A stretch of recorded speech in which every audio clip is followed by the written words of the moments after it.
Do cap rates really matter? So let's talk about cap rates. There's a lot of discussion, a lot of controversy about what a cap rate is, what it means. Should you even consider it, look at it, use it? Is it used for valuing real estate? Is it used to measure the return on an investment? What in the world is a cap rate? So a cap rate is the return on a stabilized investment. It is a way to value the return you're going to get on that investment. Now, a lot of people don't agree with that, but that's really what it is at its basic level. It measures, it's a capitalization rate, meaning it's a return on the capital that's invested that you pay for something, for an asset. It can be any asset. So if you're paying $1 million and the net income's $50,000, then you have a 5% cap rate. In valuing real estate and in valuing assets, the cap rate is only meaningful and important when you're looking at a core product, a stabilized product that has little to no value add. You can pay a 1 cap for a property based on its actuals because it could be mostly vacant or all vacant, or it could have 50% upside in the income. You go in at a 1 cap, but you might exit at an 8 cap. So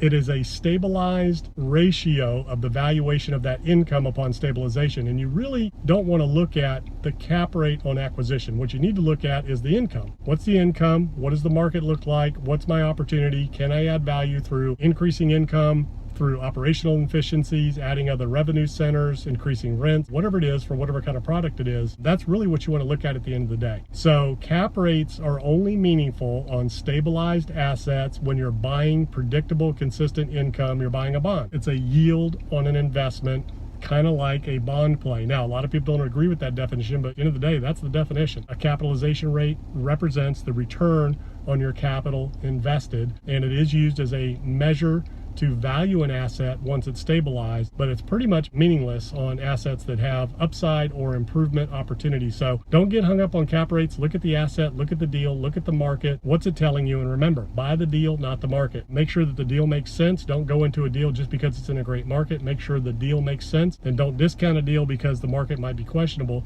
Look at the deal, make sure it makes sense, underwrite it all the way down to the base level of whoever that tenant is and where their income is coming from.